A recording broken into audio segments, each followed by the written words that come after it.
Hello বন্ধুরা, যখন বাড়িতে লোক থাকে না, একাই থাকতে হয়, তখন দেখো কি কি করতে হয়।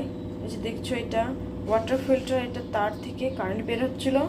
সেজন্য ভাবলাম কি করব, জল তো ওয়াশ না করলে পরে মহা প্রবলেম হয়ে যাবে।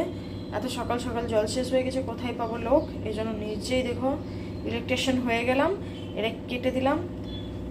কখনো নিজের হাজব্যান্ডকে বা কখনো বাবাকে দেখেছি এরকম করতে, লাগিয়ে দিলাম একটু বুদ্ধি দিমাগ নিয়ে করলাম।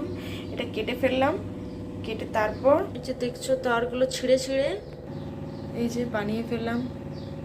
বানিয়ে দিয়ে সেটা মুখটা ছিঁড়ে তারপর এটাকে গুঁজে ভাবলাম দেখি এরকমভাবে হয় কিনা। দেখছি হ্যাঁ হচ্ছে, কাজে হয়ে গেছে। এই যে আমার ফিল্টার চলছে, জল ওয়াশ হতে শুরু হয়ে গেছে।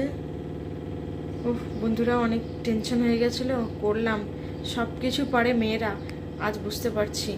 একে তো আমি সব কিছু করি, তারপরে এইসবও করছি, তার মানে মেয়েরা সব কিছু পারে। 100-100তে 100 মেয়েরা হয়। বন্ধুরা সাপোর্ট করো, এই জন্য আমাকে তোমাদের সাপোর্টেরও দরকার।